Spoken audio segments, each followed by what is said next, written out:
Welcome to the Nerd BS Podcast, where the BS stands for Baccarat Strategy, where we talk about nothing but Baccarat. We're all a bunch of Baccarat players. We love our Baccarat. We're gonna roll them dice or throw them cards. I'm not sure how to play Baccarat. I just love the name. It's such a fun name. This is not a Baccarat podcast. I love to joke. I love to kid. It actually stands for Nerd Backstory. We love to give the backstory here on our nerd lives, everything nerd related. My name is Kyle. Really happy to be here tonight. And with me, as always, we have Alan. Yo, no idea what background is either. Someone let me know. And our other host, Tomas, can let you know. Do you know what it is, Tomas? Well, yes, actually, Baccarat was founded in the... No, I have no idea what Baccarat is. Absolutely no idea. I googled it right here, and all I see is like a giant paddle with cards. I don't know where it's going. Cards. Okay, Card no, game. wait, There we was go. Baccarat the Bond game? That's the Bond game, right? Oh, yeah, I'm pretty sure he does. In one of the movies, he has to. For sure. Maybe, I don't know. Somebody fact check us on that one. Anyways, we're a bunch of nerds. We try to give the backstory to what's happening in the nerd culture. We like to talk about nerd stuff. We like to give the backstory on our lives too, how it's affected our lives being nerds. So if you're listening to this, you might be a fellow nerd. Welcome. Glad you're here. If somebody wanted to say hello to us, Alan, how could they get in contact with us? Well, there's good ways to find that information in the description of the podcast, and also in the description of YouTube. I have our email, our Twitter, and you ask one of those, and you can get in our Discord. So check it out and come say hi. Yeah, come say hi, ask a question, fact check us, all the above. We'd love to hear from you. And with that, we're going to go into this week's stories. We have a couple of them, but the big one, we're just going to go right into it. There will be spoilers. If you want to fast forward, if you have not watched Wandavision yet, fast forward a little bit. We will put the time mark of when we're done with the spoilers. If you want to just fast forward to then, just check out the show notes. And with that, we are done with WandaVision. 9 episodes in. I had a lot of fun with it. What are your guys' thoughts on this show? I will say I will weigh in on this because I was a little down on the last 2 episodes.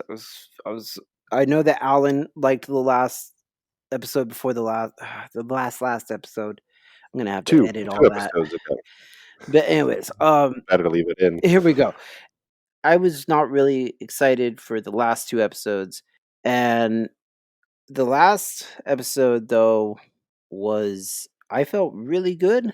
I really enjoyed it. A lot of my worries that I had were resolved. I will say that I didn't like the fact that right at the end, Wanda walks into town and everyone just kind of gives her a dirty look. And because to me, it's like, if I was her, I don't think I would go back to that town. I would feel, and the fact that if I was one of the town people, I feel like I would have been so mad at her. Just like, oh my word. Yeah, they were mad at her. I don't know if a dirty look was enough though. Like that, you know what I'm saying? Yeah, but they were also afraid of her still. It's true. It's like, true. what are You're they gonna talking about a do? woman who just kidnapped you for months and completely mind controlled you with barely thinking about it. What are you going to do to her?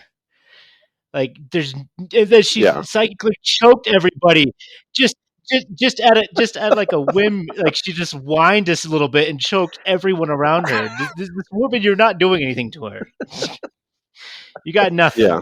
That's all I gotta say. Fair enough. You're right.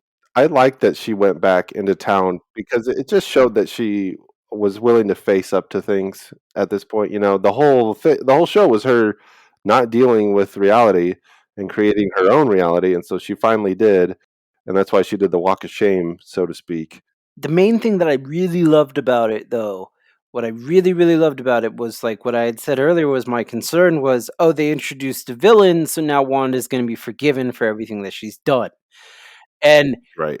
I really liked, and you guys were right because you guys had said DC's usually, I mean, not DC, whew, Marvel's pretty good about, making people own up to their stuff. And you know what? You guys were right. They do a good job of making her still be the villain that she was. Yeah.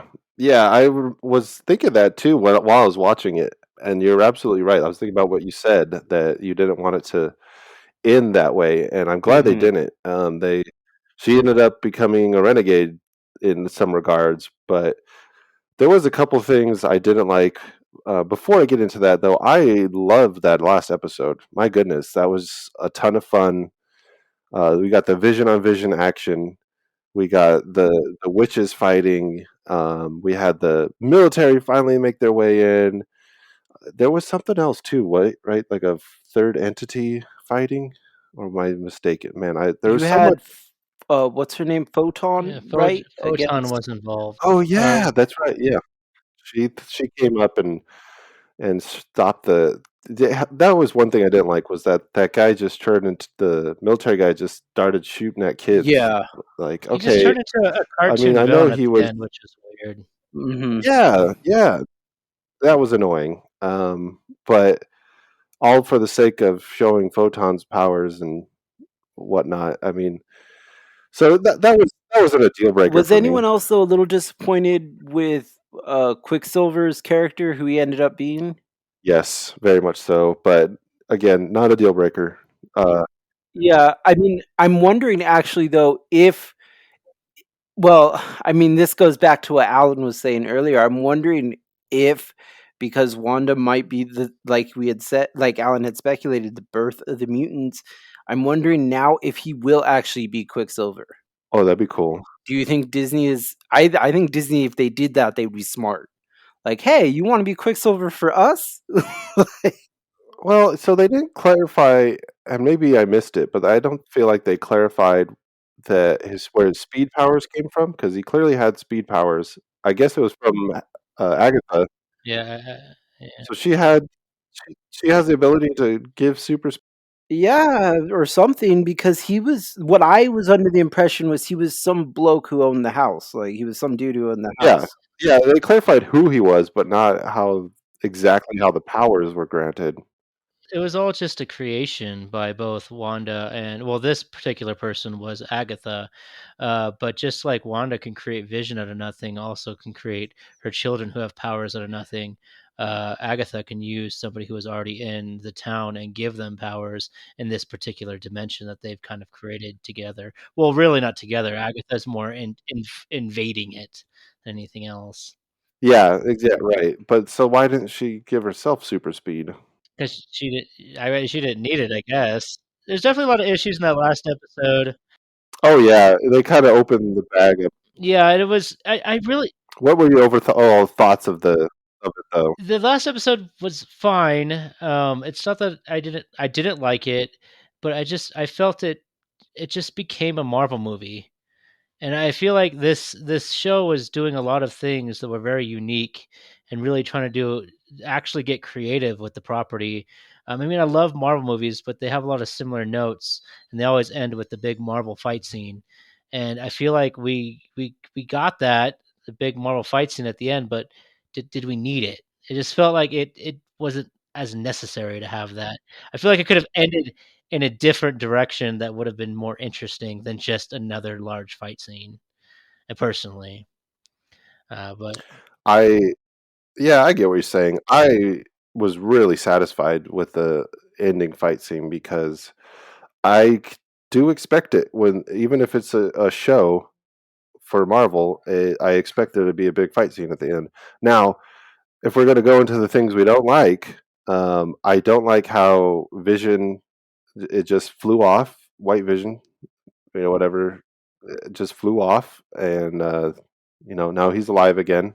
Um, that's like, oh great, okay, so he doesn't die or whatever. So that was kind of whatever. yeah, that bothered me. It's interesting that you say that, Kyle, because I'm on the other side of the fence with that because I actually think it's perfect the way the two Visions ended their confrontation because to me that's how Vision would in an ideal situation fight is just through communication. So he would just be like, "Let's get in a debate, you and me, and let's solve this with words." I love that part. Yeah, I don't think that's why Kyle was upset. Oh, Personally, I okay. agree with him in the sense where basically we got our White Vision coming in, and then they had their, interaction, which was fine. It was an interesting style of fighting, but then it just basically you created Vision again. So Vision is no longer dead. He's now back in the Marvel universe, and they can kind of use him whenever they see fit. So another character that has died and yet it's just completely brought back without any real repercussion again.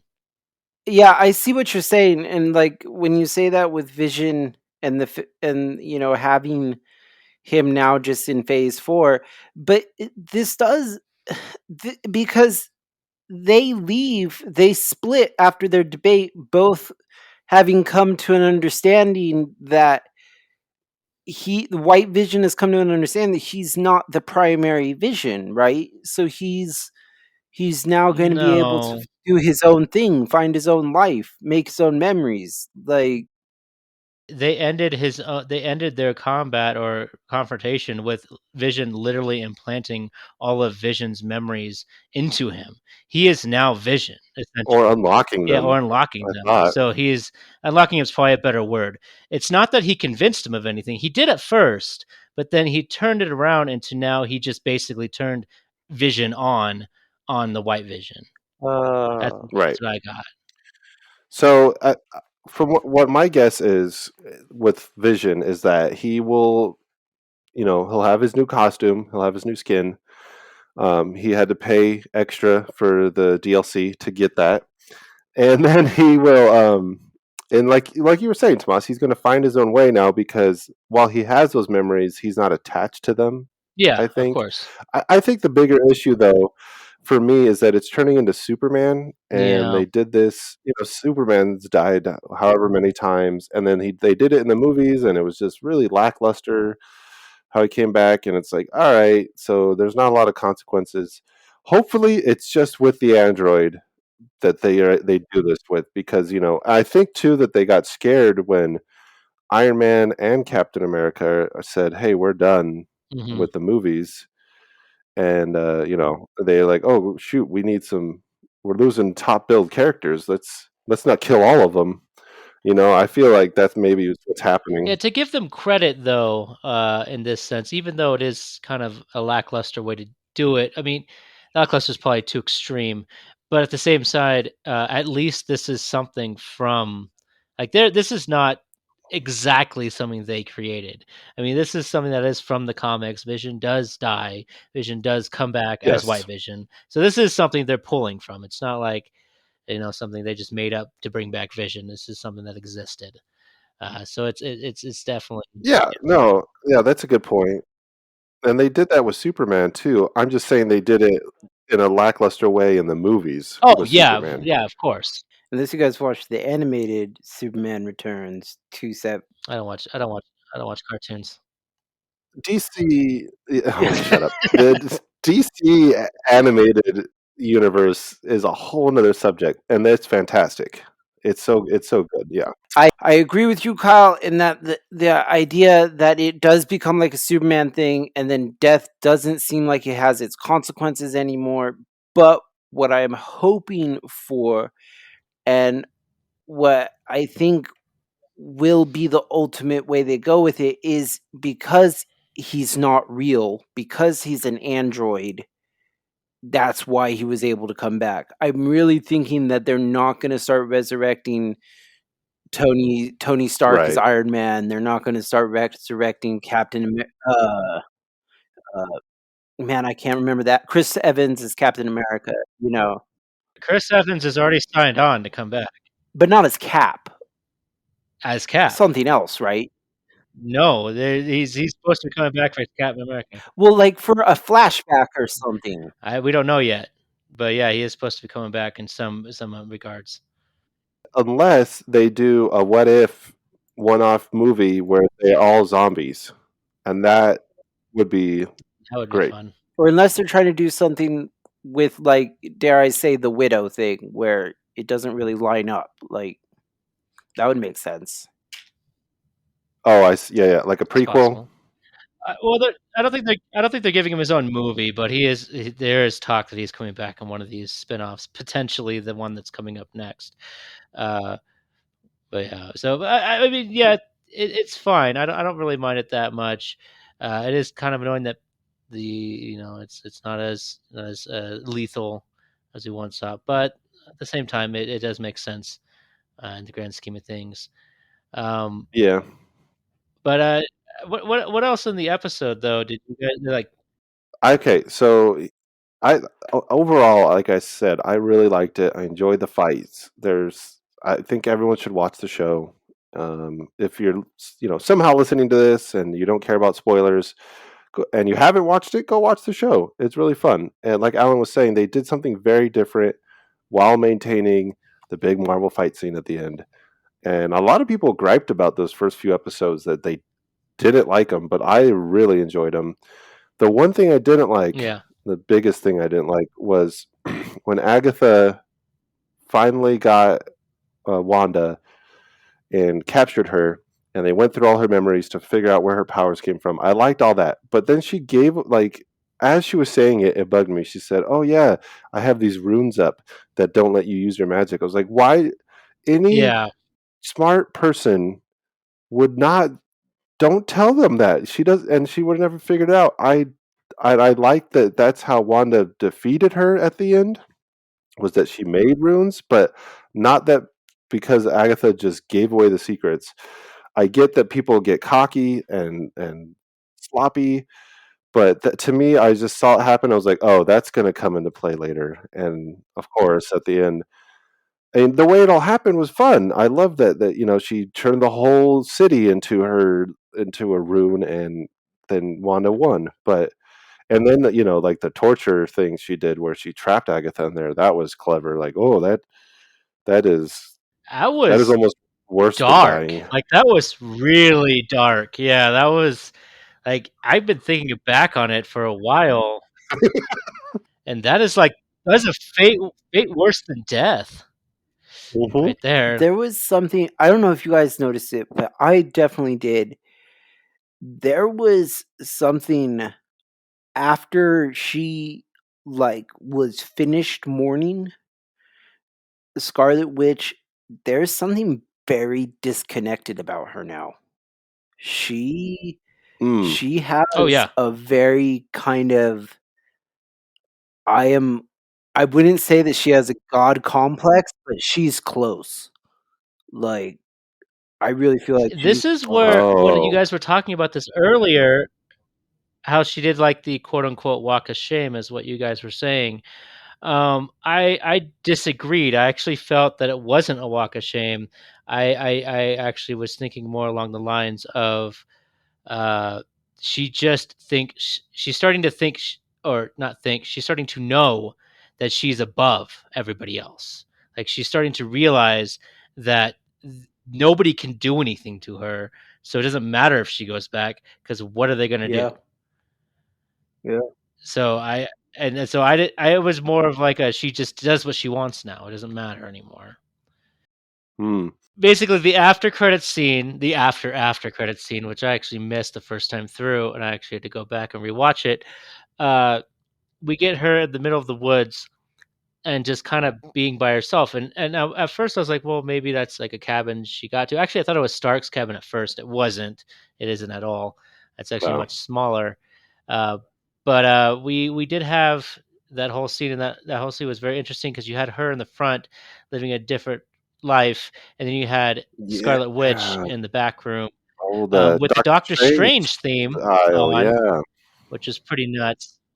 And I thought this was interesting because it's actually starting to show, and I'm curious if this is going to is this going to mean anything? But I actually started thinking that maybe this is not, this is two different, Wanda and Scarlet Witch are two different people. I'm starting to feel like that there's Oh, going to be some ooh. sort of personality, like who's controlling what. And I think Wanda was in the You living think kind room of like a drinking Bruce Banner? kind of a bit more split personality style, where you have Wanda, who's like the normal person, who's the Avenger that we know, and now we have this unlocked being who's Scarlet Witch. Uh, and it kind of gives me some reminisce of uh, Phoenix in a way, Mm, like because we don't have Phoenix yet, mhm. but this could be a Phoenix style character. Uh, anyways, that's just kind of what That I would what I be went on that seeing the would be Yeah, that'd episodes. be interesting. that would be sweet. I would love to see something like that, storyline with that. So, I would love to see the mutants show up one way or another. I know we've talked about that probably to death at this point, but give me some more mutants. Still nothing really about it, but I want mutants. Give me a Nightcrawler. That's what I want. A good Nightcrawler or Colossus. Yeah. But this kind of like brings to mind though the idea that you have to watch this to understand what's about to come. Then, right? Like, Oh, for sure. You absolutely need to. Theoretically. This is the bridge. I mean, well, I guess we'll find out. I mean, it's my interpretation, at least from what I got from watching it and seeing the after credits, like you were saying, Alan, was that like, well, she's obviously going to be important to the Doctor Strange movie, and I feel like that's been confirmed that she's going to be a part of that, Yeah, and so Yeah. I think you're right. Whatever part she's going into next, if you miss this, then you will probably miss. You will be a little yeah, that's what confused. I'm worried about. And What do you? I don't know if that's necessarily a problem for them though, for the simple fact that we've already been having to do that. I mean, the movies have been interconnected for a long time now. Hmm. I mean, how many movies do we have now? I think we're over 20 Yeah. at this point. Oh well, And yeah, if you haven't well over watched 20. at least a good yeah, if you haven't watched a good portion of those, I mean, you're going to be a little lost in a lot of this stuff anyways. So I mean, why stop now is what I'm getting Hmm. at. Like, what's the I mean, they're already going for this content, they're already going for this straight canon stuff, and it doesn't seem like we're getting like second seasons of this show. I Hmm. don't know, they haven't said anything, but I'm starting to feel like these might be isolated. It might be movies but Hmm. series. So that might be interesting as well. Yeah, I I don't know. I I really enjoyed this because it was a long movie, and you could do those different styles. They did all the weird sitcom stuff that you know we probably won't see again. I wouldn't think, but there's a lot more room to develop characters. Like we got Photon, we got to see Jimmy Woo a lot more. We got to see what was her Darcy from the Thor movies come in, and they flesh out all those characters. So I'm looking forward to more series. I don't pay for Disney Plus though. I have my sister's account. Well, Thank you, holler well, and at you. also the thing though that I'm worried about is how far are they going to take it? Are they going to take it to where you need to read this book to be caught up? You need to be, Oh, you need to buy this don't make me comic book read. line to No, be caught up. I Like it's like, oh, I think it's the I think it's the Marvel Cinematic Universe for a reason. I think it'll stay cinematic. I think they know their audience. They have their comic book universe. I think there's some Marvel books, but I don't think they've ever gotten any ground. But there's the comic book universe and there's a cinematic universe, and they are separate. And that's kind of been the thing. Even the video game bits have never been interconnected at all. It's just been cinematic universe. And then we, I hope it stays that way because and this is a whole different company, but I remember the X-Men movies literally tied in story into video games in between movies. So, oh yeah, and again, this is the MCU now. That was Fox and whatever they're doing with the X-Men, but I still don't even know what happened with Nightcrawler in between 1 and 2 or whatever because it was in a dang video game that I never got. yeah. I actually don't think I ever played that. no. I do have one question for you both, and I know there's been a lot of the response or the reaction from the people who has watched WandaVision has been mostly positive, but there's been a lot of like a lot of lukewarm on it, or even actually disliking it. Oh. Uh, and my main reasoning is when I want to come for is people had a lot of speculation that number one, the Quicksilver thing would pan out to something else. There's a lot of little things that was kind of shown off that that didn't really go anywhere. A lot of dead ends, and I think a lot of the problem is with this, and maybe it's just because it's their first time doing a series like this. I mean, they've done some other series, but never like this, where it's more like a movie. Uh, but do you think stretching it out over 9 episodes instead of making one movie hurt it? Because of how many people could go and theorize after each episode what's going to happen next. I mean, we knew who Agatha was, at least I did, and a lot of other people did, really quick because you just Google searched that name and you could find it Yeah. so fast. So the majority of people who watched the show found it really fast, and so it was never a big reveal. So do you think it Yeah. hurt that it was a series instead of a movie? So I no, because when I was watching Wonder Woman, I literally Googled during the movie who Kristen Wiig's character's name was connected to, and I went, "Oh, okay, I know who that's going to be." So I don't think it make at this point in with the technology where it's at, people are literally probably going to Google even in a movie theater while they're watching who that person is. Okay. So no, I think what they could do differently though is change the name up or get clever with it because yeah, that was kind of I didn't know who it was. I didn't look it up. But that being said, it was also just a whatever reveal because I didn't know who that character was. But they could get a little bit more clever with those characters. I personally thought, as far as shows go, though, to answer your question more thoroughly, at least they tied some things up. Even if it was a dead end, there's so many. For example, The Sopranos. There were so many loose ends with that show. It was so annoying show still gets praises to this day, and it's fine. It's okay, but there's so many loose ends and dead ends that never get tied up, and that show drove me crazy with that stuff. So I think they did great, to be honest, because at least they wrapped it up, even if it was a freaking boner So ending. me personally, I'm actually on the opposite end of it as Kyle. I actually feel like it would have done better as a movie, but for a different reason. I feel like the reveal was the reveal either way. I I feel like with technology nowadays, it's really hard to surprise an audience with anything, especially Yeah. with anything that has a history. So anything that's been written before, so anything that you're redoing, re-releasing, yeah, someone's just going to look it up and Mm, it's done. So you're not going to catch anyone off guard with that.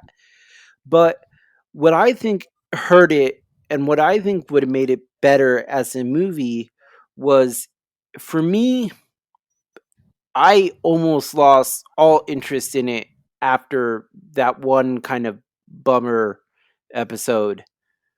Um, mhm. granted, Like a couple yeah, episodes ago. granted, the next episode where they revealed White Vision at the end, that was enough to get me to go, okay, I want to see the next little bit. But if that was a movie, it would have been the 10 minutes in the movie where you went, huh? And then the rest of the movie was just like, oh wait, okay, we're back in the ride. This is great. It's just kind of like, I feel like if it was in a movie, it wouldn't have affected it so much than it being in a show. There was, like Alan says, a whole lot of possibility to theorize. There's a lot more people I also feel that are going to get disappointed when their theory doesn't pan out. And we've seen how people Yeah. react nowadays when they're disappointed. So, Yeah, just watch Shazam. I mean, you're gonna be disappointed or every time. Iron Man 3, and man, you're just going to go, wow, what did I do to this? Those are really good points, though, about just it's almost like either or. I think, um, I think they need to do both because I think they did it well. I think it could be a movie. I just personally liked having White Vision be revealed and then speculating for a whole week. I like that time in between. I like having it. Like, what's going to happen? What's it going to do? So they need to continue doing both, I think, and they could get better at it for sure. Yeah, I personally agree with you on that one. I actually enjoyed it as a show. Um, but even though I still don't think this was like the best show ever, it was still really, really good. I would give it like a high 7, and just because they really experimented a lot, and there was a lot of really fun and unique things they pulled off in the show. And it was really their first, like I said, it's their first shot at like making a show that was at the same quality as a movie.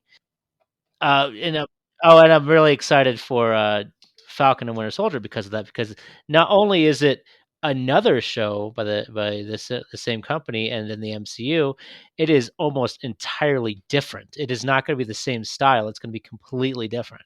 It's gonna be like a spy military something. Yeah. I'm excited for it because it's gonna be we're moving to a completely different field. Not expecting this again, Yeah, is what I'm and saying. Alan, I agree with you wholeheartedly. I think that for their first attempt at a show, man, you did good. You did good. You struck gold. A couple episodes for me that were and for you guys only really one.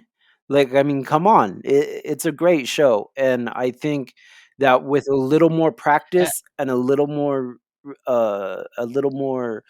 you know, yeah, Feedback. they're gonna make something really great eventually. yeah, this is not their first show though. We don't think that because there was, Agent Carter, there was Shield, but those were like Eh, those were shows on TV. This is like a cinematic quality show. That's what I was yeah, trying to get at. yeah. It's basically like a movie quality Yeah, but you're right. show. And but if I remember correctly, although I didn't really watch Agent Carter or Shield, but I didn't those had either. quite a few seasons to them, so they obviously didn't do too bad at that. No, they did good. They did well. I watched the first couple seasons of Shield. I couldn't get into it because it Mhm. wasn't for me, but I know a lot of people really enjoyed it, and I know a lot of people loved Agent Carter, and I've been meaning to go back and watch now that I have access to it. Yeah, I'm not gonna watch those because I feel like, and I'm glad you brought that up because I completely forgot about those shows. I feel like those were the betas, and this was their actual. Hey, this is the final product. Now, like you both were saying, this is the first movie, whatever you want to call it, cinematic quality. This was the first show on Disney Plus exclusive, I believe, because the other shows were on other channels, and so it was a milestone for them. And I agree. I would give this show a 9 out of 10 if we're doing the ratings right now, because So here's why. I was not looking forward to Winter Soldier and Falcon. It did not appeal to me until I watched the show and just had a fun time with it. And now I can't wait for Winter Soldier and Falcon, which comes out in pretty soon Yeah. this month, Yeah. right? Yeah, I I agree with you. That this show did get me pumped up for the shows of the MCU.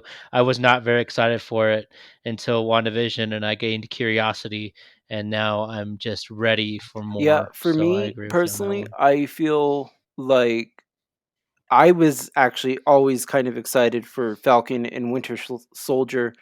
Uh I've always kind of liked war movies though, and spy movies, and so I'm really hoping we get either one of the two out of them. And I think Alan, you said something about it being a spy movie. Yeah, it's like a spy war, or not really Mhm. war, but like spy action, Yeah, that sounds Yeah. military rad. linked, something like So, that. Yeah, so yeah, so like those have always looks been stuff interesting. that I really enjoyed. So I was really excited for that. I wasn't very excited for WandaVision because I I had heard what it was gonna be like, and I was kinda like, I don't know if this is gonna be good." And I was Oh yeah, we had to sell it yeah, too. and I I was one of forgot. those people that you needed to sell it to, and I also watched the first episode, and I think right after the first episode, or maybe the next day or something, I sent Alan a message being like, "Man, if this is how the rest of them are, I'm done." Like, but then I watched the rest of them, and I was hooked. Like, so I feel like yes, this did great leading up to Falcon Winter Soldier. Um, I am really super excited about it.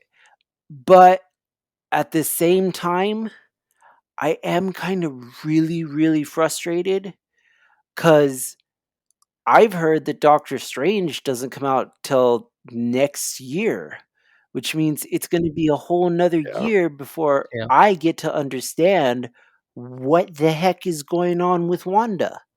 Like, Yeah. It's gonna. Okay. You're talking about a series that I teased know, and Thanos it for drove me how many nuts years? then too. They teach you patience. They teach you patience. It does kind of kill momentum a little bit, though. I will give you that. But if the first phase of the MCU with Thanos proves anything, they the payoff was worth it. It was worth the wait. Yeah. So, I think Alan, you said you gave the show a 7 out of 10. Is that what you said? Yeah, I'm moving to an 8. I think I'm making an 8 out of 10.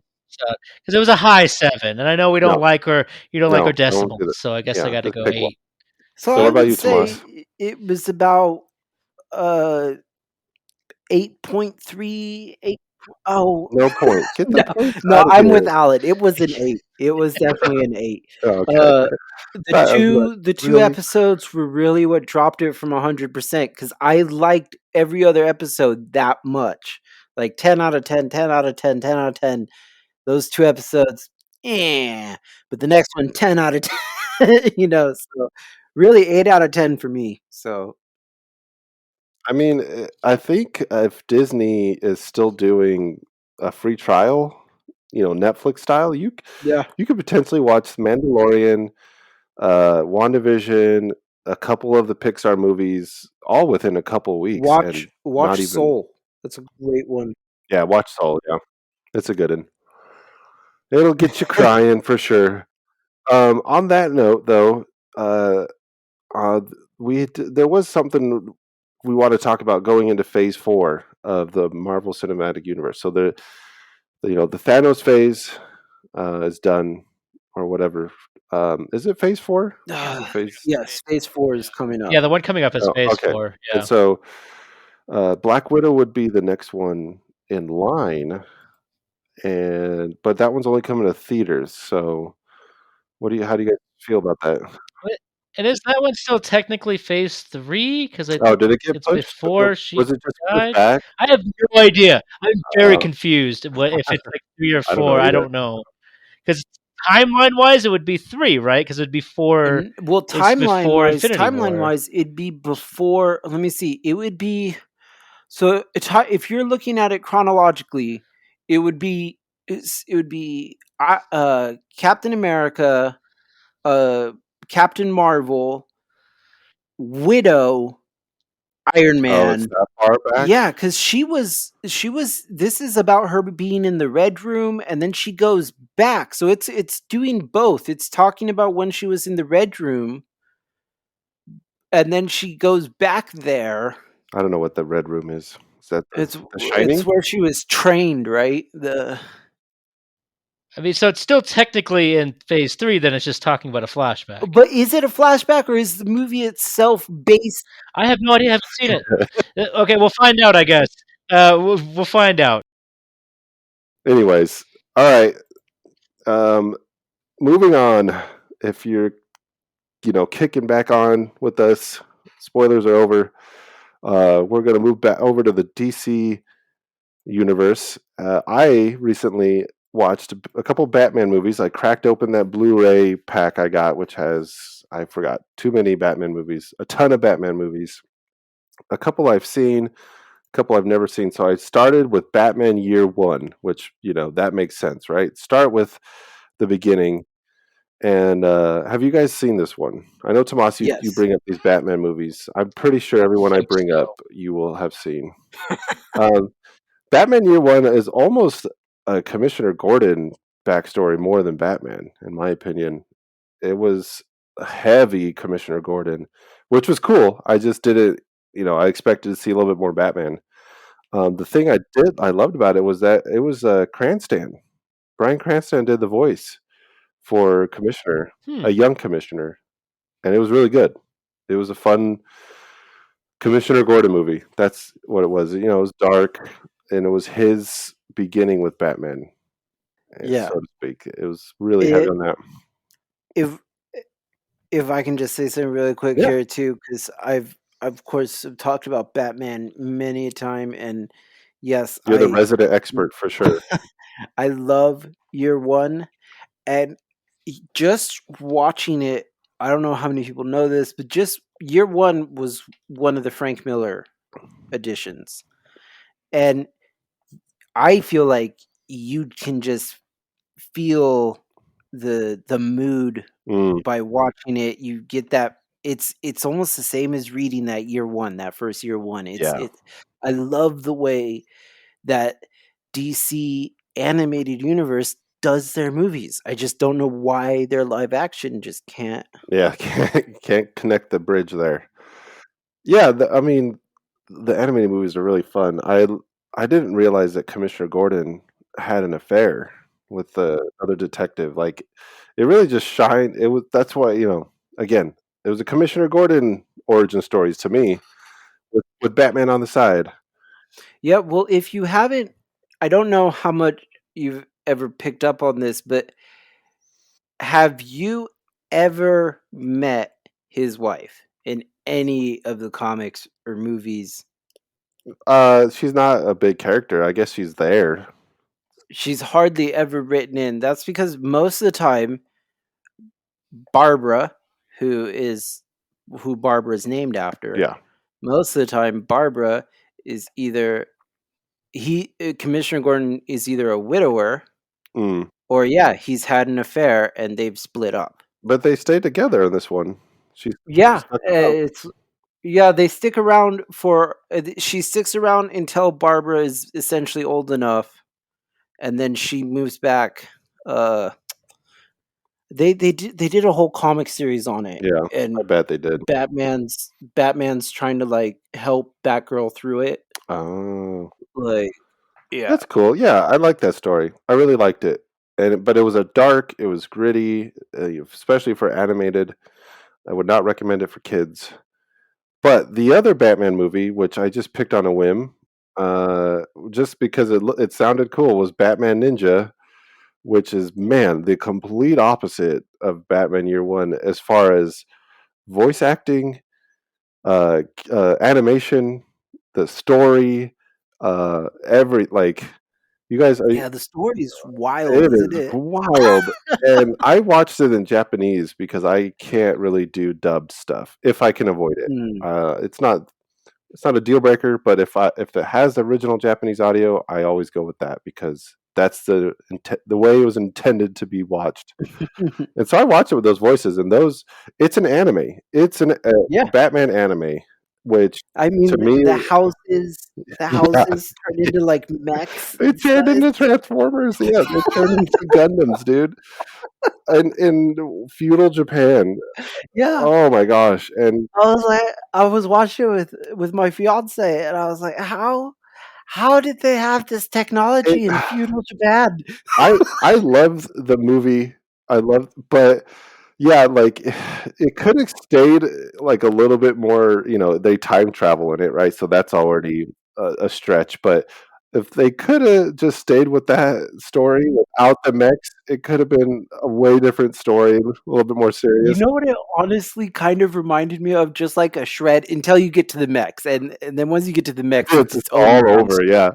But you know what kind of reminded me of before it got to the mechs was Ninja Ninja Turtles Turtles 3. 3. Yes, yes, Alan, yes.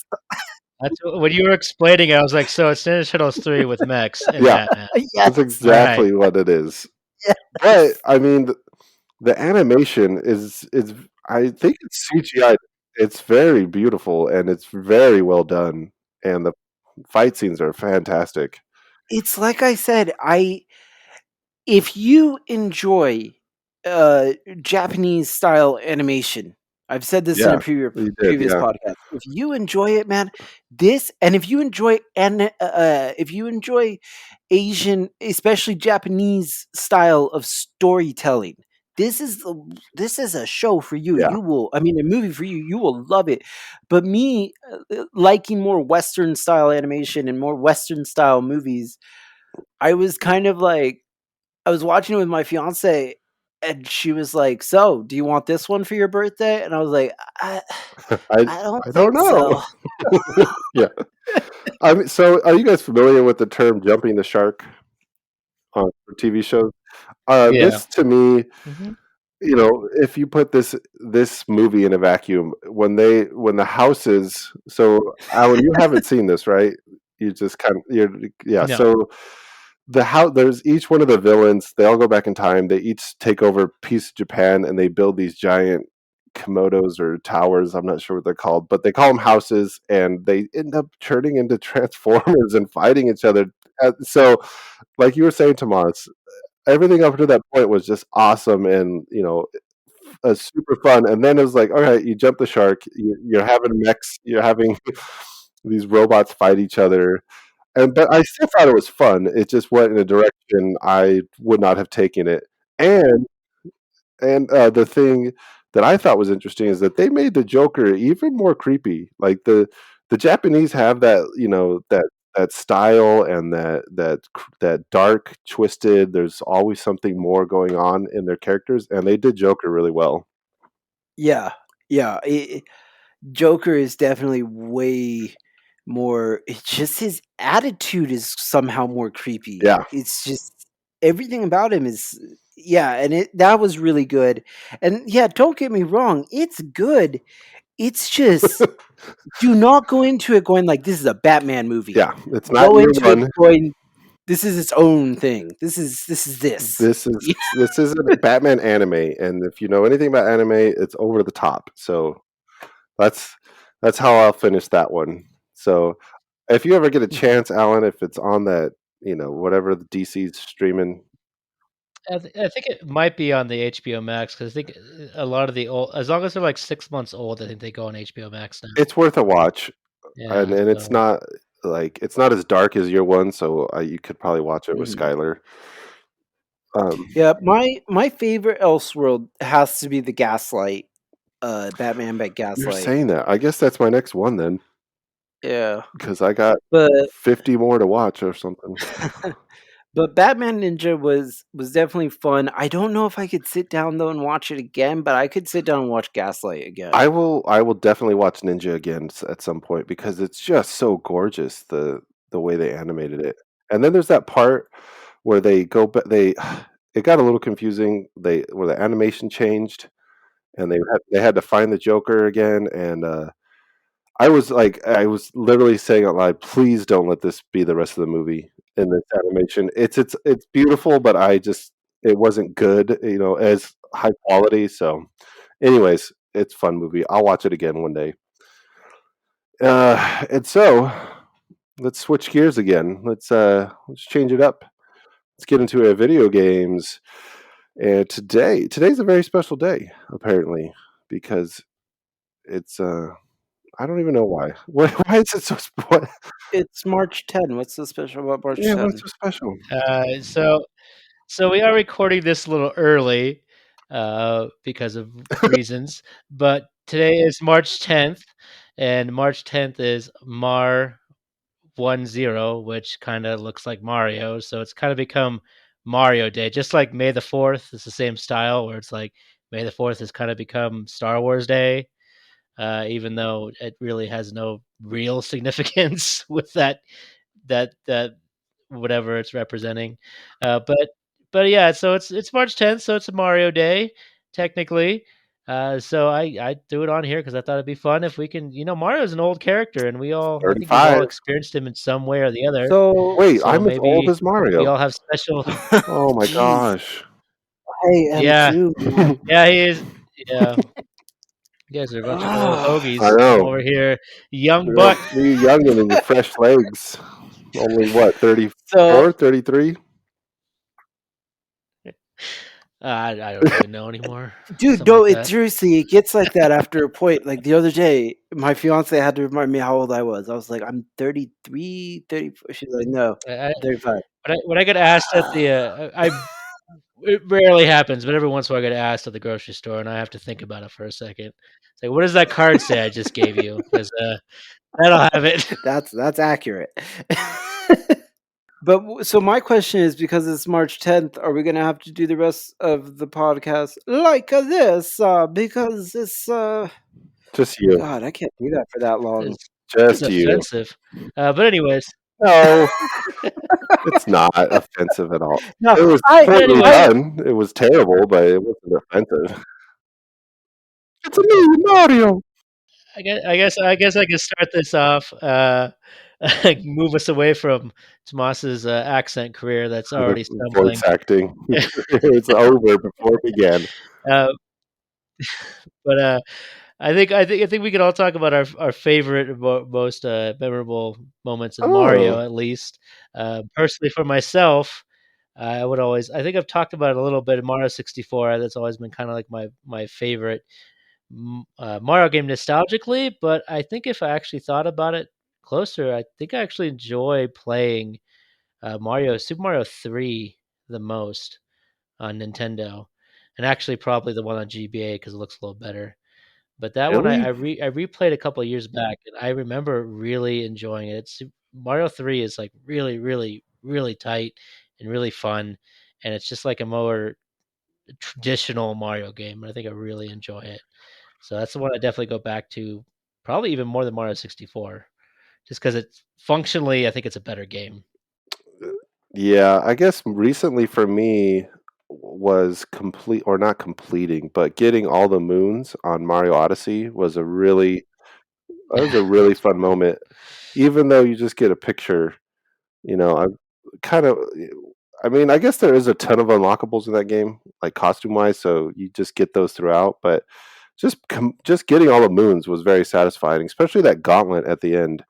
That was that was satisfying to beat because that took Yeah. me a couple days of just memorizing how to beat it all. But before that, I guess more retro Mario would have to be man. I don't. All the NES ones are fine. Super Mario World for Super Nintendo's good. Um, man, I don't know. I guess I can't really pick a retro one. See, I get tossed up between Super Mario World and Mario 3, but I think what I always come back to is when I play both of them back to back, I actually enjoy 3 better because even though World is still a really solid game, it has a little bit more of a slide, so you feel a little more slippery, and I think that right there kinda it makes me just lean back over to So 3, as you and, said that, I don't even know if this counts, but Yoshi's Island, I guess, is a Yoshi game, oh, I would say so, but you that's a are great game. carrying Baby Mario. That one by far is my favorite. I definitely go back to that one okay. No, I take it all back. That one as far as side scrollers, that one's it, but super Shoulda sprung this yeah, up I on should you. have thought about it a little bit more. No, I should this should have came to mind quicker, actually, but Super Mario RPG is by far I Ooh, have that's beat that one mhm, multiple times and will continue to beat it because it's one of the best RPGs ever, in my opinion. So, yeah, that's mine. right. What about Sony boy over here? Sonny boy. You forget. I started on Nintendo. I I taught you started. everything I know, Wow. okay. All right. No, I started with the the OG Nintendo, and went to the Super Nintendo, and went to the 64, and then went Xbox sounds cool. Yeah, And then you're like, "Screw you, Nintendo," except for Pokemon. I'll come back for that one. I'll come back for that Pokemon. you did always have the Pokemon. But my favorite back in the day was when my cousin first got an N64, brought it over to my house. We stayed up all night playing Mario Kart, just the first Mario Kart, man. Oh, Ooh. yeah. That's a good Oh one, man, we yeah. stayed up all night playing that thing. And Who's your character? Who's your go-to character on it? oh, you're gonna hate me, but it was Toad, man. Why would I hate you? That's such a good pick. Because I know Yeah. so many people who hated I I going against Toad. Oh, yeah, going against him, yeah, for sure. I like Koopa Yeah. on that one. That was the Yeah. Koopa turtle. My cousin always chose Bowser. So it's like, dude, I am also a heavy character too. I like Wario really? because the heavy there's only 3 styles, like small, medium, and large. But the large characters, they have the highest top speed. So once you get going, and they also just Yeah, push you everybody didn't else get bumped around. around at all. Yeah. So It's true. So yeah, yeah, so that's why I've always enjoyed he them. came over to my house, and it was him and his 2 sisters and myself, and we started playing, I think, around like 7 o'clock at night or something. My parents went to bed, and we're like, "You guys go to bed," and we were like, "Yeah." And we were still playing when the sun came up, and my mom came out, and she was like, "Did you guys go to bed?" "Yeah, we went to bed." Yeah, man, good times. Good times with all Yeah. those games. And the one thing about Mario Kart too is like it just gets better. I think each one has just gotten better. I don't think any one of them has been like worse at all or made you want to go I back and play the will other ones. I will argue that the double dash, I wish they would add that mechanic somewhere in the new ones. Well, because I agree with you. It's an interesting mechanic, but I don't. It's fine. It's fine where it's at. I But hats off for you for like I it. that's I hope one it that comes back. I don't have it because I agree with you. Like there's no reason to go back for any of them, but I kind of wish they would add that, or I don't know, make a new double dash. Like, honestly, ever since I stopped getting, like, Nintendo as a console, and even with having the Switch Lite, although I probably would enjoy it on the Switch Lite because it's a bit of a bigger screen, but when I had, like, the DS and stuff, I never got into it again after I didn't have a console because I always struggled on those little screens trying to race. Mm-hmm. But, It's like, pretty I'm good on the sure Switch. on the Switch, it's probably a bit They're better. supposed to be making a new, bigger screen Switch coming out too. Yeah. I don't know, the Switch Lite is the right size and weight for portable for It me. really is. It really is. I don't have big, like, King Kong hands. I got little dainty things. Oh, very good. So on that note, Mario, happy 35th anniversary. Happy day, March 10th to you. Happy day that looks somewhat like your name in a way. I did see a picture of a gallon of milk that had the expiration date March 10th. It's March like 10th. Happy Mario Day. So Oh thanks man, for the good that's times, great. Mario, Nintendo. Definitely, I love Mario. What else we got for video games? Well, I guess I just could mention this. I posted in our happy Discord. You could always join that over there. But we got a new, which is really cool because I follow this a person named Mike Matei from Cinemassacre, and I was listening to him on Twitter. He's on Twitch now. Yeah, I watch him actually. Mike plays games or something Yep. like that. Uh, it's really he's a really interesting guy, but I follow him on Twitter, and I swear wasn't even a week ago. The man was posting about how we need a new TMNT game. It's been way too long. We need a good retro one that we can like maybe some more characters to swap out. Just somebody needs to take a hold of this. But Konami will never do it because Konami is Konami, and they don't care about making games anymore. And then today this popped up. I think it was I today, saw right? it I today. posted it that somebody is making a new classic looking TMNT arcade style game. And I watched it. It looks amazing. Number one, number two, the intro scene. Like, I think I was like, why can't we get another TMNT show that looks like this? Like, this looks like the animation from the old ones, but like Mhm. updated. And I really liked it. It looked really good. But the gameplay is what was most interesting. It just looks really fun. It looks like a Turtles in Time or the arcade game, which was I guess the Turtles in Time was a sequel of the Yeah. arcade game. Well, But I don't know. It's popped up. I was I pretty mean, excited maybe for it. this is the arcade game that I'm remembering. I'm remembering the one where you each could have a turtle, and, like, all 4 of you, it was like a four-man arcade, right? There was Yeah. Oh 4. yeah. Yeah, Yeah, right, so that's the Which one you're is talking about. available for purchase because One Up Arcade has made those again, like recently. yeah. You can buy Yeah. the Oh, okay. cabinet. Yeah, I thought you were like trying to say it was digitally somewhere. But Turtles in Time. So they had the Turtles Ninja Turtles game that you played that we've all played. And they had a sequel to it, which was Turtles in Time, that was not nearly as widespread because I actually never saw it. Yeah, I don't No, think I remember that was that. a console one But too, more console focused. yes, yeah, that's what we did get the console version, which came on Super Nintendo, which was really Genesis. good as well. And also came, I Yeah. think it came on. No, a different one came on. Yeah. It's convoluted. The point I is remember like, there was one that yeah. came out for the computer that came out when they made the Oh no, that yeah, that's well, it wasn't new, but when they made the new one, when what it was like the yeah. first new animated one or something like that. Oh yeah, Hyperstone Heist is the one you're thinking of, Alan. For Sega. Yeah, Hyperstone Heist was the one they made for Sega that was kind of like Turtles in Time, but it was like they at that time when Konami made games, because they liked making games at that time, instead of porting games, they would just make a different version of Yeah, the which same was with the awesome. same Which was style. made it like whichever console you own, you're like, oh, I have this game. Oh, but I have this one. It's so much cooler for whatever Yeah. reason. I will say this too, like seeing the video that you posted, Alan, and being someone who is kind of a prude for new graphics. Like I don't really like old graphics. I like new, crisp, clean graphics. I I saw this and I was like, yeah, I could play that for a couple of hours. Yeah, Like for reals. I'm really excited for it. Just I don't know if it's come to console. I really hope it's coming to console. I'm sure it is.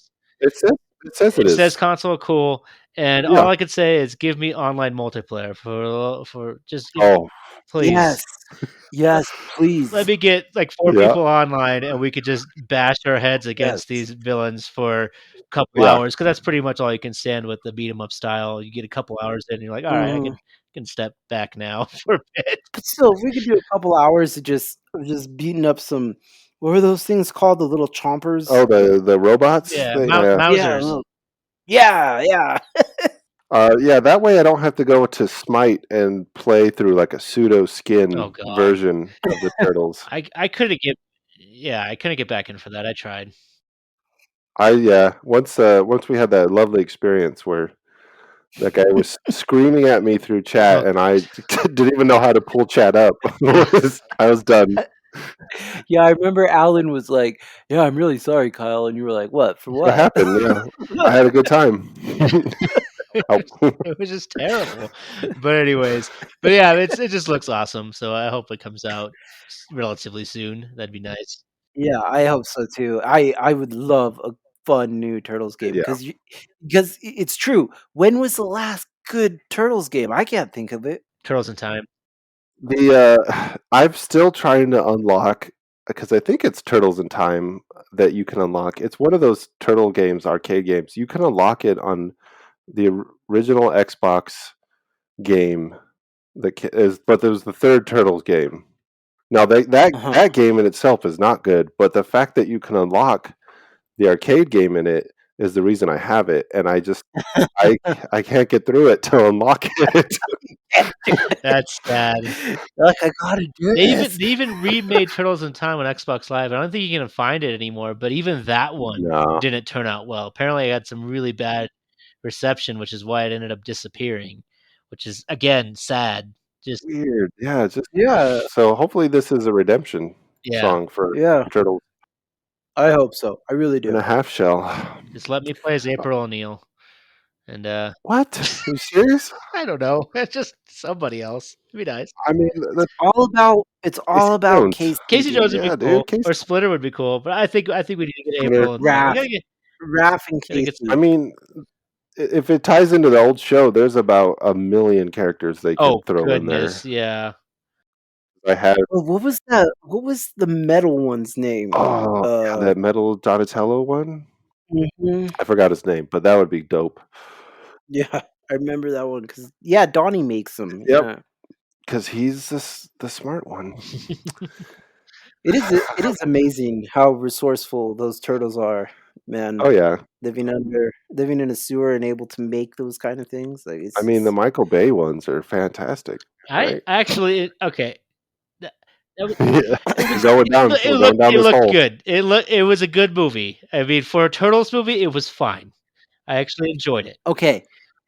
Here's not my amazing, opinion. but that's okay. First time I saw it, like a picture of it, I was like, "Whoa, those aren't my turtles." No, that's true. I watched the first movie and I was like, "Okay, they could be my turtles. They're not terrible." I watched the second movie and was like, "No, those They aren't made a my second turtles." Are you movie? kidding? Oh yeah. Did they make? Yeah. Yes. Yeah, and those aren't my turtles. The second Those one aren't is my How? better for sure. What? I think the second one. Really? Yeah. You think? Oh, I think the first one's far better. I haven't seen it. Apparently, I gotta look it up. I didn't know there was a second one. Well, When did this come out? I guess I completely missed is it. this gonna turn into an Iron Man 3 Put it on the list. remake? Put it on the counterpoint list. In the Michael Bay universe. We really need to bring up Iron Man 3 again, but Yeah. I think we need to move on from I Turtles think, at this point. yeah, I think that's the next episode though. Is we got to do Iron Man 3 though. We got to do counterpoint. So study up. Everyone watch it. Study up and get your notepads ready. One last thing on video games, then, before we completely move on, is Final Fantasy VII. I made a request, a challenge, if you will, that we would all play it this month because it's free on PlayStation Plus if you have the subscription. And where are you guys at? Did you guys get into it? It took me quite a while to download it because I kept forgetting to put my PlayStation on sleep and just downloading it overnight. Oh boy.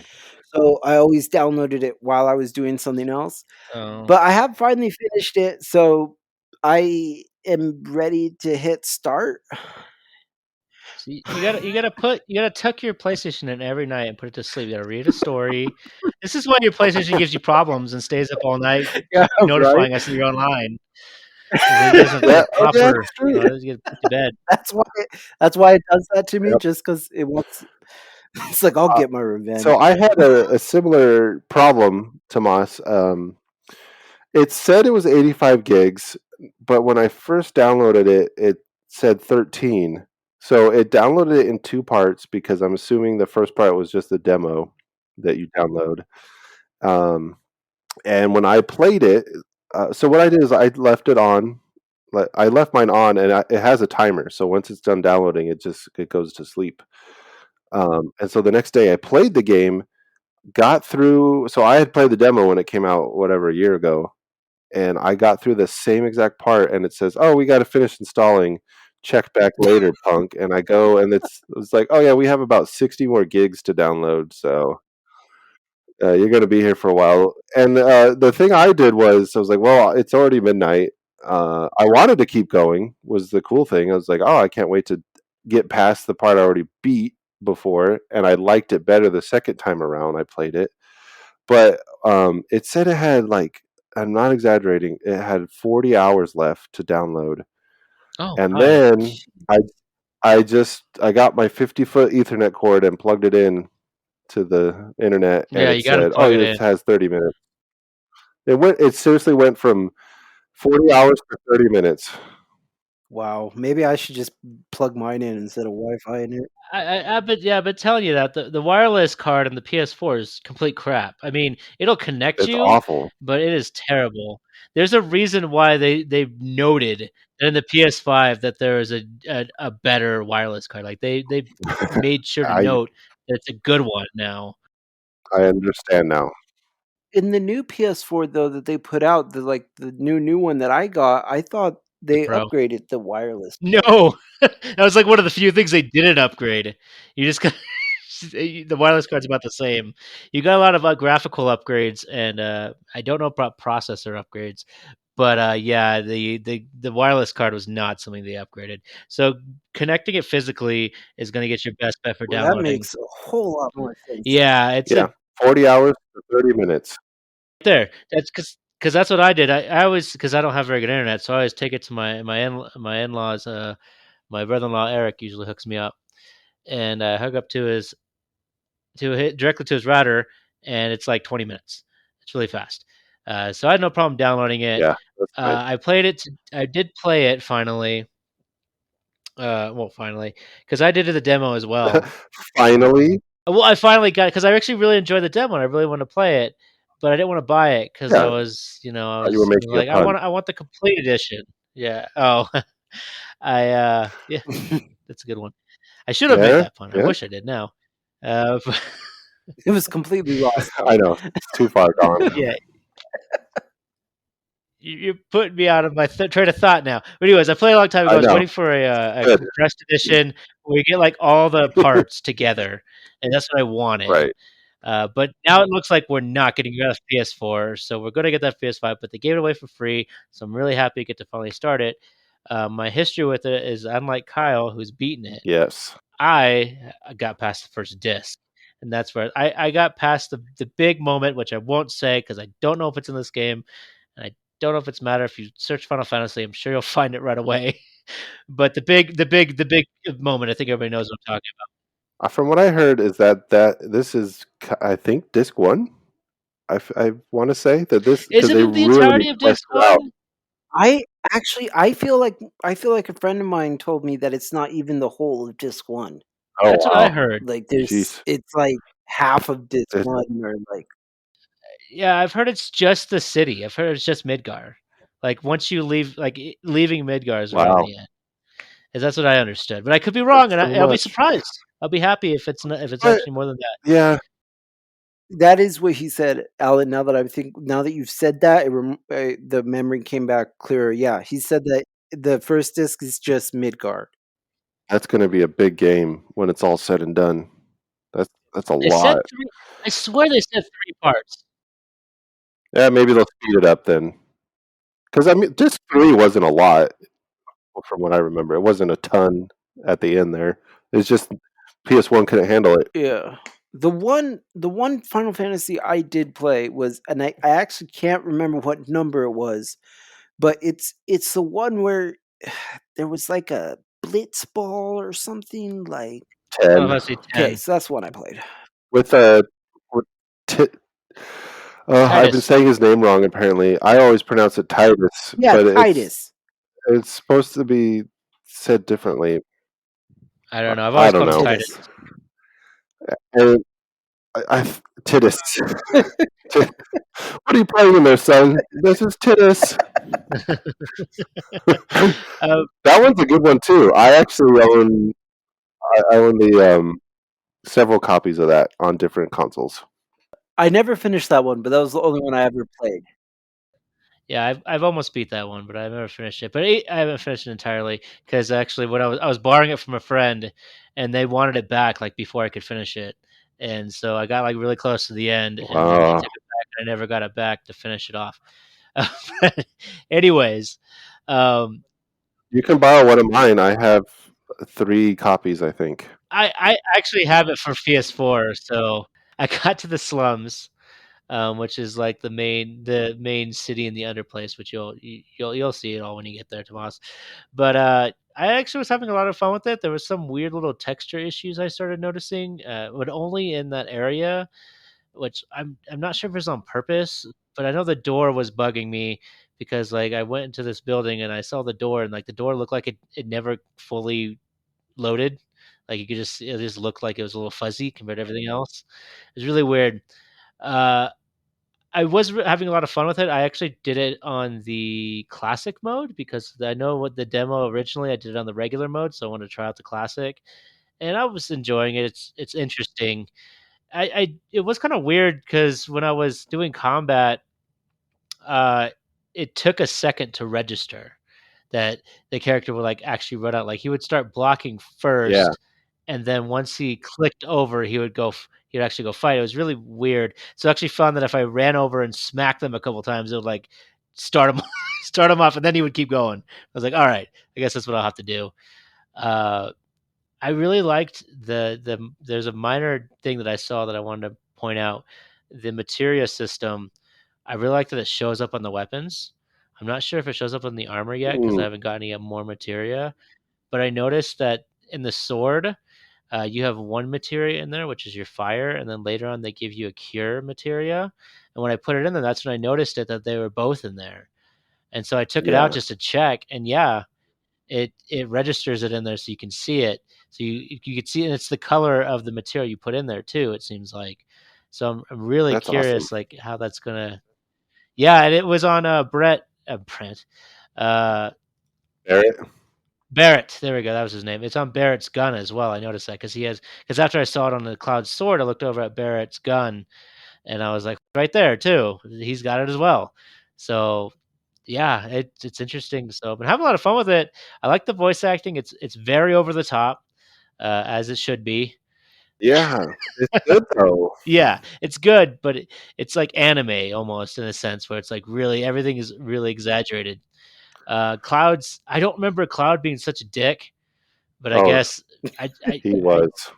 maybe I remember him being quiet, but he seems to be a little bit maybe he's more amplified or maybe it's just the voice acting that's doing it. I don't know. Well, I mean, that was the thing with the PS1 version was there was no voice acting, so you got to put your it was like Yeah. reading a book because there's only reading, and you got to put your interpretation, your spin on it. So I like that there's voice acting and all the cutscenes are all well done, but it is now, you're less interactive in my opinion because you're not putting your thoughts and your attitudes into it as you would a book. Okay, Mhm. I could see that. So, but so I've been really enjoying it though. I thought it was a lot of fun.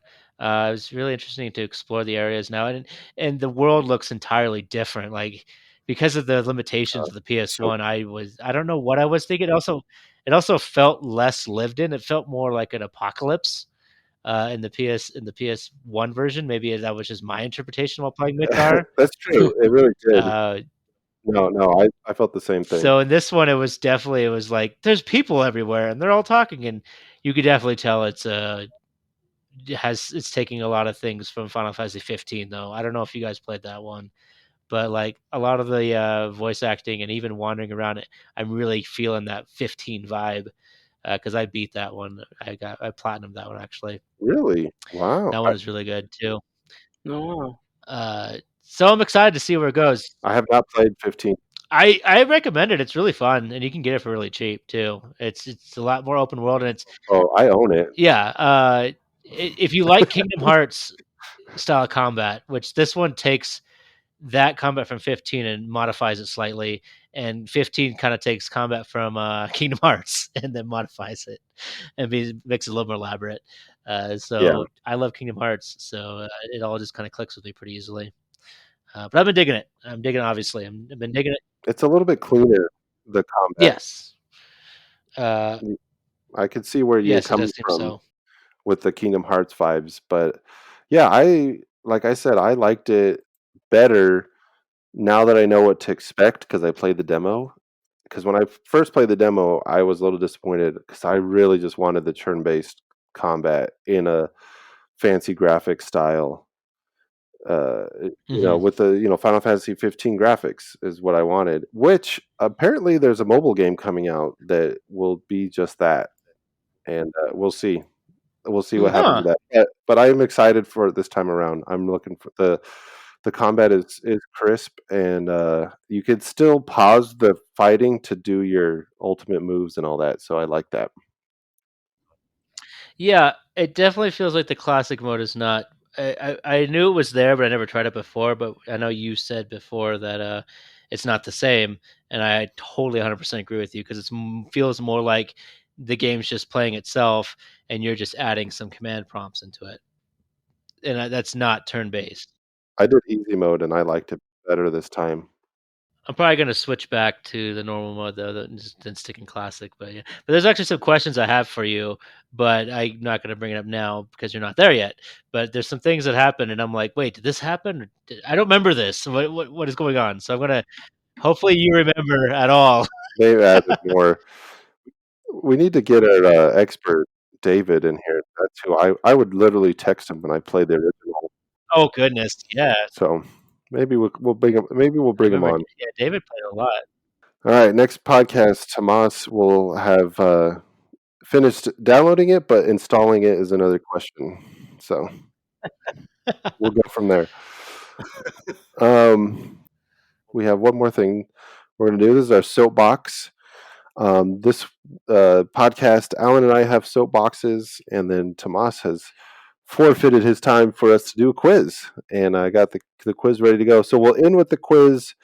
I'll go first on my soapbox, and then Alan will go. So my soapbox this week is titled Nintendo versus Sony. And it's interesting that it's actually Mario Day and we're talking about Final Fantasy because those are two of the things I'm going to complain about here. And I would like to get some feedback. So I'll try to keep this brief so you guys get some time in here.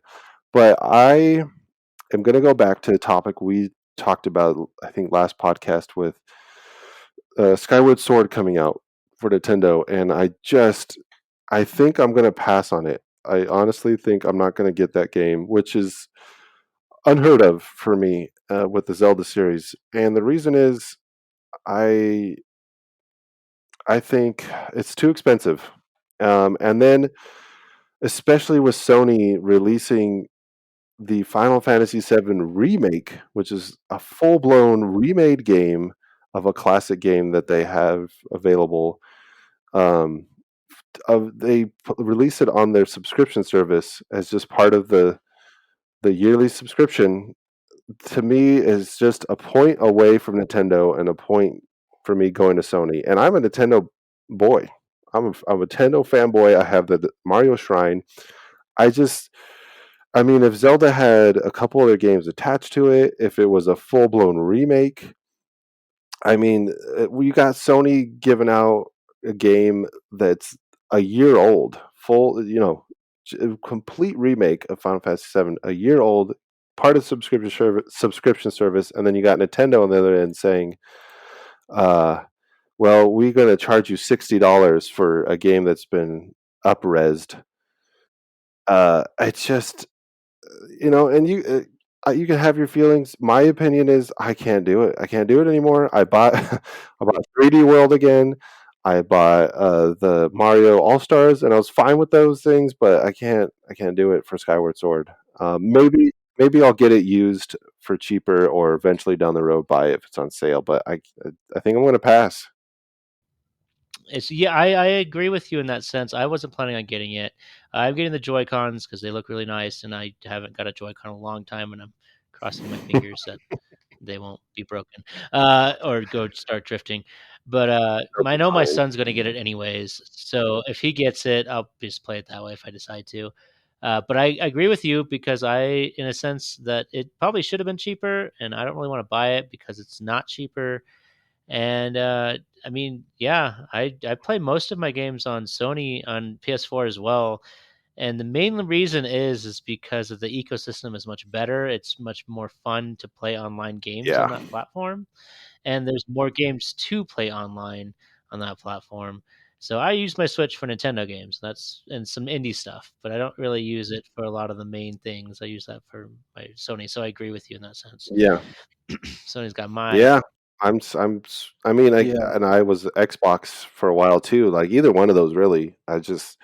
It's a point off for me for Nintendo. I'm just Yeah, there Mhm. is something special too, because it also hooks you as well. Because like that's my main reason I can't switch to Xbox is because I've been in this ecosystem for yeah. so long that I've just absorbed all these games, and so I can't just switch. And I don't feel the need You to have can't both. switch, huh?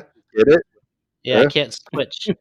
But I think that's why Nintendo's doing so well, though, is because they are the other guy. They're not competing. They're just everybody who has a Yeah. PS4 or an Xbox probably That's has a true. Switch as well. Yeah. Yeah. That's true. It's like it doesn't feel that it's not one of the ones that feels like you only Right, need the only and one. like for, new games coming out, I didn't get Animal Crossing, but they remade Link's Awakening, which was a Game Boy game, full remake. I gladly played I know I got it for my birthday, but I would have gladly paid full price for that game, which like that stuff makes Yeah. sense, but for just the upres and I don't know. I already own it too, so if I'm just gonna go play it on the Wii if I really want to. Yeah, might as well. I mean, it's where it's designed to be played anyways. I mean, it's a great game. And like you said, you might be able to get it on sale for $40, and maybe that'll make you feel more comfortable. I mean, it's probably not gonna get much cheaper than that unless you get really Yeah, lucky. unless I find a deal. And sometimes you can get them for 30 if you're really hunting, or you can do like a buy two get one. Well, But even eBay, then, I mean, you can. eBay you may be having a bit of luck. Yeah, if you're willing But to go anyways, used. yeah, Nintendo. lost a point for me with that. If it was 2-in-1, it like any other Zelda attached to it, I probably would be on board, but it just ain't, Mhm. and it's a little disappointing. Yeah. So that's my soapbox.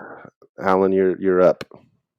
Especially since they released Super Mario Galaxy with 2 Yeah, other Mario see, games. exactly.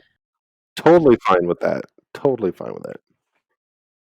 Anyways, I'll go to mine. My soapbox is crossplay primarily, but more focusing on ESO. And this is something I actually What's ESO? so Elder Scrolls Online. How long have you been playing that now? No, I haven't hit a month yet. I've been watching because they have this like thing where you up your horse to level it, and you can only do like one a day. And so I'm like at 26, and I think I played 2 days more than that. So I'm close. I'm almost to a month. Uh, and I'm enjoying it a lot. But why I really bring this up is crossplay. So crossplay is something we kind of, at least I'm a proponent for. I love crossplay. I love when games give you the option to play with everybody because it makes it more accessible. Until I played ESO. ESO is isolated. Each one is their own thing. So there's a community on Sony, there's a community on the Xboxes, and there's a community on PC. And at first, I'm used to Final Fantasy, who's very strong with the regulations on uh, modifications to the software, basically UI modifications. Now, when you play Final Fantasy, while it's nice you can play with all those people, uh, since they have these modifications, they actually have an advantage on you in a sense where they can because they can see the DPS, they can even get this thing that's called a cackpot that basically calls out what's going to be happening in the combat. So they basically have somebody calling out the mechanics to them. So you don't have that on console because you can't have these modifications. Yeah. Uh, and so it's annoying, but I haven't had many issues with it on Final Fantasy because Square Enix does a really good job at updating their UI and really adding quality of life stuff. Now move over to ESO. ESO, its menu system is Skyrim.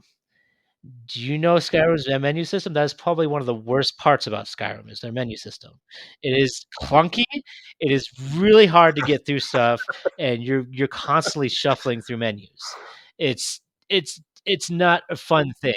Or like for me, what would happen is like I'd put something in favorites, and I swear I'd put it in favorites, and then I could never find it in Yeah. favorites.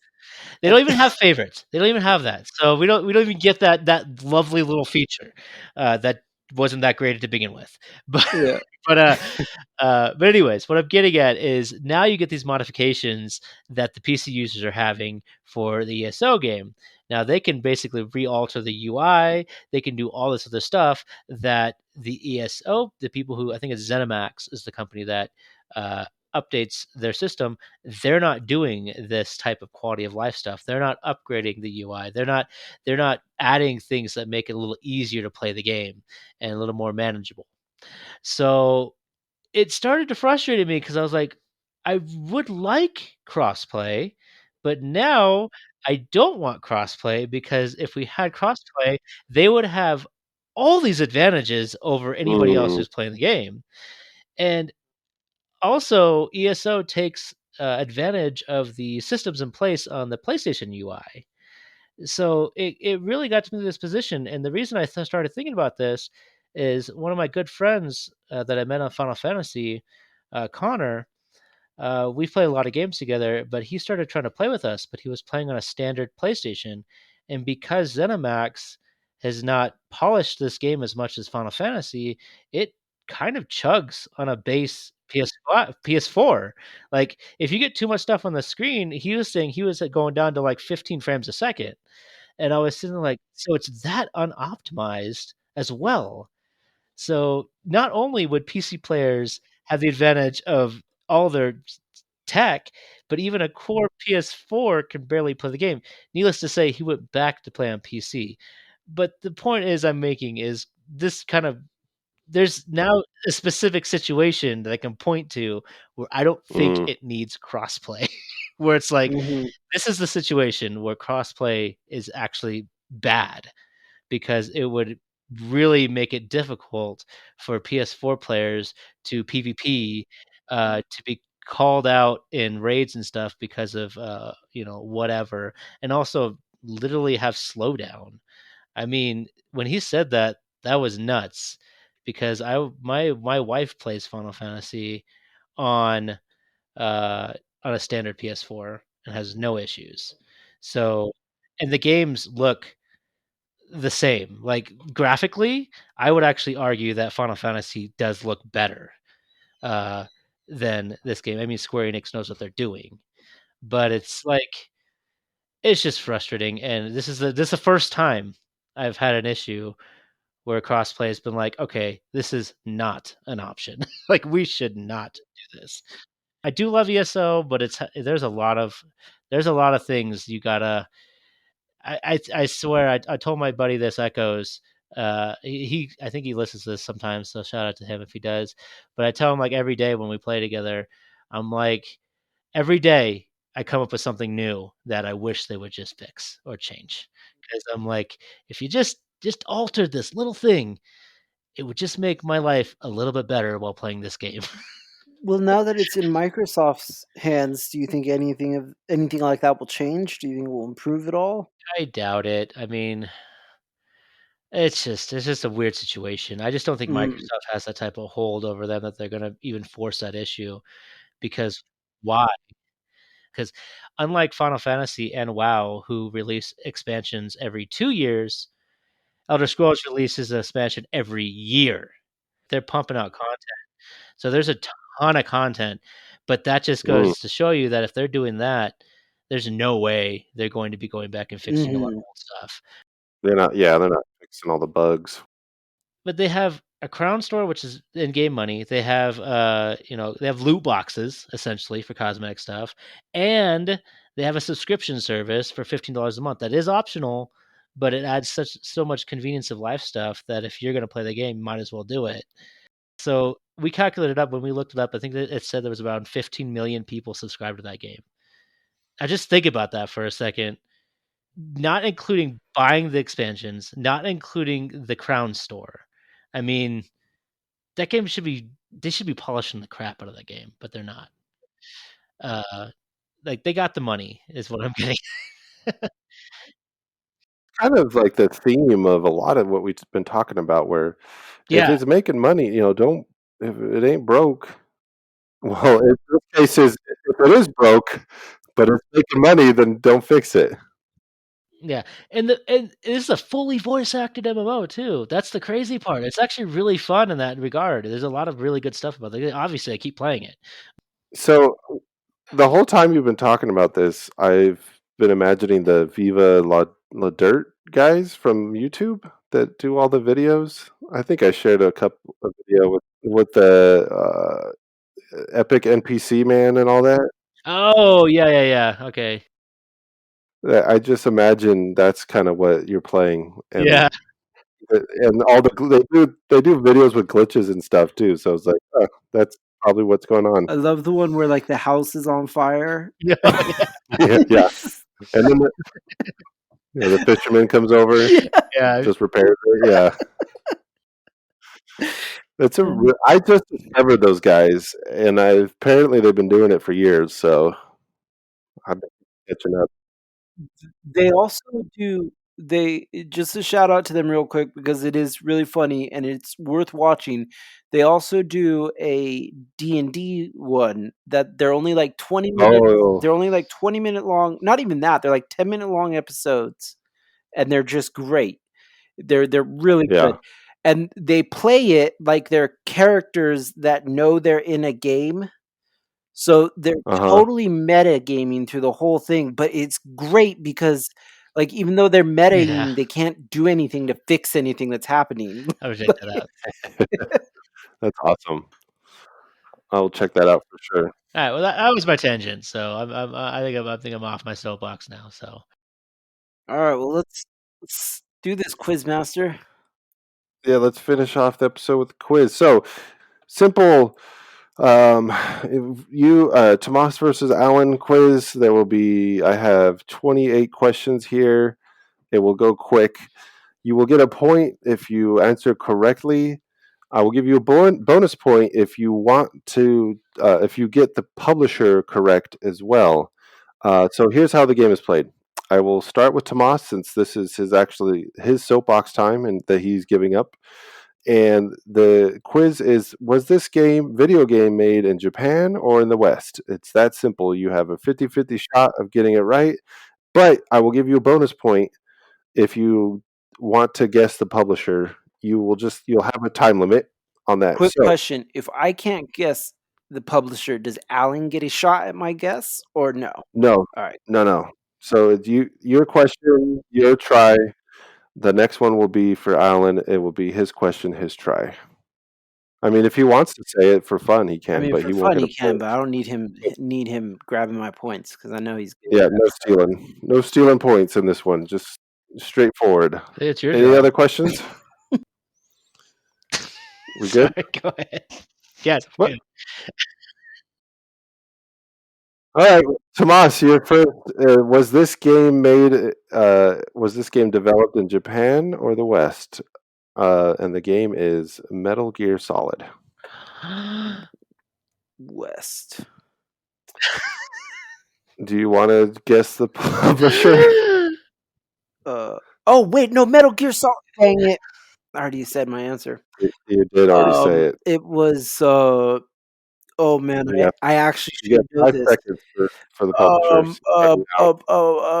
Ready now? 3, 2, No, not Konami. Konami, whatever. Yep, it was Konami. It was Konami. Oh. By Hideo Kojima. Yeah, I never you even ran played out of Metal Gear Solid. Yeah. Unfortunately. So it was Japan and it was Konami. You know what I went through my head when you said it and why I said West? Gears. I don't know why. Yep. Yeah, I could see why. But we'll move on. Alan, yours, was this developed in Japan or the West? Your title is Castlevania. Oh, Japan. Konami. Hideo Nice. Kojima for a bunch of the ones on GBA. Okay. I'm going to start taking points away for the know-it-all. Do it. I'm curious. Was that on purpose? Because they're both Hideo Kojima and Konami. So I was curious. Was that on? No. That's just how Oh it's wait, lined that's not Kojima. Never. What am I talking about? That's That's not Oh my Kojima. god, what is his name? Good thing I didn't. That wasn't a part of it. I'm not gonna look it up. Move on. All right, I made a fool of myself. Tomas, this should be right up your alley. This is Assassin's Creed. Okay, that was the West, and it was by Ubisoft. Nice. Do you, just for fun, you want to guess what country? Because Japan is Japan, but the West includes every country. So I'm going on a limb here, and I'm guessing it was made in California, maybe the Silicon Valley. Was France. Really? Yeah. Oh man, I thought they worked out of the US. Amazing. That's cool. All right, Alan, you have Tetris. It was actually Russia. Tetris. Okay, yes. I don't know the game company because I don't think there was a game company that originally made it. So I don't know. That is true. It wasn't a publisher, it was a person. Yeah, I don't know his name off the top of my head. All right, Alexei Pachinov. I can't do it. I could have guessed Alexi. There's a lot of Alexi. That's really cool though. I never actually knew that Tetris was made in. Yeah, that's actually a big issue because he made it for like a business corporation, and there was a whole bunch of issues. Oh yeah, it's a nuts story. Look it up sometime. I think there's a video game historian who does a really good video. Yeah, it's a crazy story. All right, Tomas, your game is Portal. Oh, I've never actually played it. I believe it's West. Yes. Okay, I don't know the publisher though. Okay. Is Valve. Yeah, well, good job. All right, Alan, yours is Tomb Raider. It's Western. Oh, I don't know the publisher though, right off the top of my head. I know it wasn't Sony. Well, Sony I think did publish the originals. It's not Naughty Dog. 1. I don't know who it is. Yeah, I don't know off the top of my head. It was Eidos. I think that's how you. Gosh, I forgot it was Yeah, company. Eidos? yeah. It's one. I know it's a company that doesn't exist anymore. They don't Yeah, they're publish not. the new ones though, right? No, no. All right, Tomas, you have Sonic the Hedgehog. All right. I'm pretty sure that was East, and You mean Japan? Yeah. Yeah, it's Japan Sorry. or West. Sorry. No, you're good. Japan, and the company was 5. Oh, come on. no, I can't remember All the right, company. time's up. Sega. Oh, There you go. yeah. It was on Sega first. Yep, they were also the publisher. I'm pretty sure they still own the rights to them. They've just kind of hoard them out at this point in time. All right, Alan, you're up. You have God of War 2018.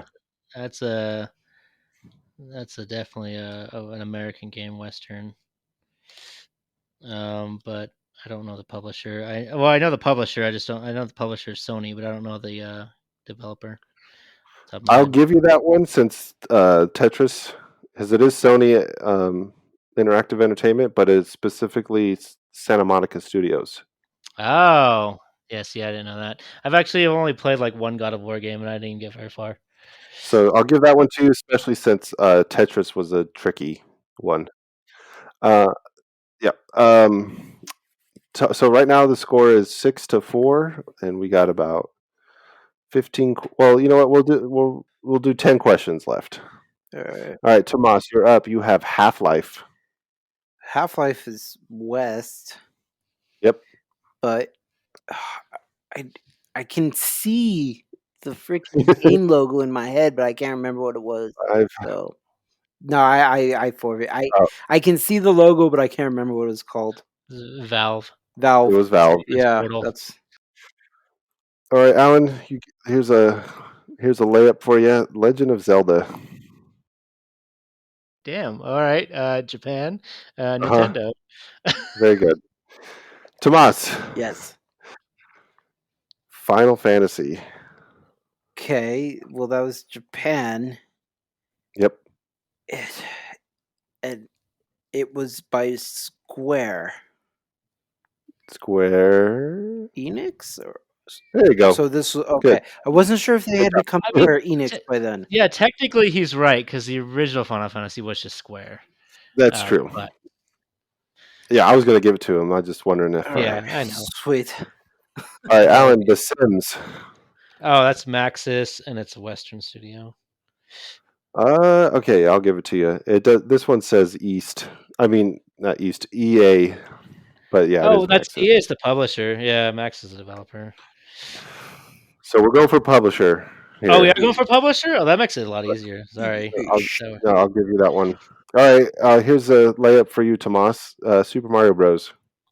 Well, I believe that's Japan. And I believe it's done by Nintendo. That is true. It was Mongolia. Dang it! Sorry, go ahead. I'm sorry. Go ahead. He's gone. He's done with us. He's done. Yeah, I've had enough of your shenanigans. Alan has 10. Tomas has 9. We got 5 questions left. All right. Alan, you're up. You have Tekken. Oh, Tekken. Oh, I know that's a Japan game. Oh, what is the company that makes Tekken though? Yeah, publisher here. Our publisher. Oh my goodness. I don't know. That escapes me. You know this one, Tomas? At least I think I do. What do you think? It's Team Ninja, isn't it? It's this. I have Bandai Namco as the publisher. Okay. Yeah. Team Ninja probably developed it. Yeah, that wasn't even in my catalog of Your things I was thinking of. So yeah. All right, so Tomas, you could catch up right now. Yeah. Yours is Pac-Man. Oh my word. Okay. Well, that was in the West, I'm hoping. And Nintendo? I don't know. It was Japan, and it was also Bandai Namco. Oh my word! Lost it. I lost it. Oh man, that one hurt. Okay. Yeah. Alan, you have Space Invaders. Ooh, that's also Japan. Oh my goodness. Interactive. What is that? No, Activision. it is not either of those. It is Oh, okay. Taito. Oh yeah. Oh my goodness, it is Taito. I just watched a documentary on them too, a couple weeks ago. But anyways, go ahead. All right, Tomas, you have Far Cry. Okay, well, Far Cry was definitely West, Mm-hmm. and oh my word, it's either Ubisoft or EA. Which one you pick? Ubisoft. Nice, you got it. All right. Isn't it technically in France then?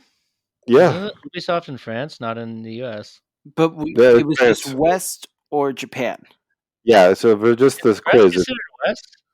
I didn't know it was considered West. That's fine. Go ahead. Well, in the video game world, everything outside of Japan is obviously that makes sense. Alan, so we have I think we have two more. Okay. And Tomas is behind you by one. Oh man, I gotta. All right, Guitar Hero. Oh, that was definitely West, but it's also I want to say Activision. It was Red Octane. Oh really? I thought it was Activision too. I swear Activision published it though. I thought it was too. Oh well. All right, I did the one. Yes, did the one. All right, Tomas, you have The Witcher. Okay, The Witcher is, of course, West, and it was, what is their name? Red. Gosh, dang it! We did a whole thing on this one. I know. 5 seconds left. Red. No. Cock. No. Red. Red Rooster. No, that's not it. That's the logo does look like that. It was CD Projekt Red. CD Projekt Red. Thank you. So you were unfortunately you were not able to tie the game. Alan skated by 1 point. Well done, Alan. Good job. Thank you. Hey, claps. Good job. I thought you were gonna get that last one to tie it up. I thought so too. Yeah, I knew. That's not even fair. I knew. You did get red. I was like, I'm just red. I was like, Witcher, and come on, that logo's in my head. You had the logo. I know. It's interesting because I could. You said you could see Valve too, and you're like, the head with the little thing on the back of it. Oh, I hated it. It was very clever. I hated it. Yeah, I know. Good. You guys did better than I thought. I'm proud of you. And that about does it for us here at the Nerd BS podcast. Thank you for listening. We love you guys. Stay safe. Nice. See you guys later. See you guys later.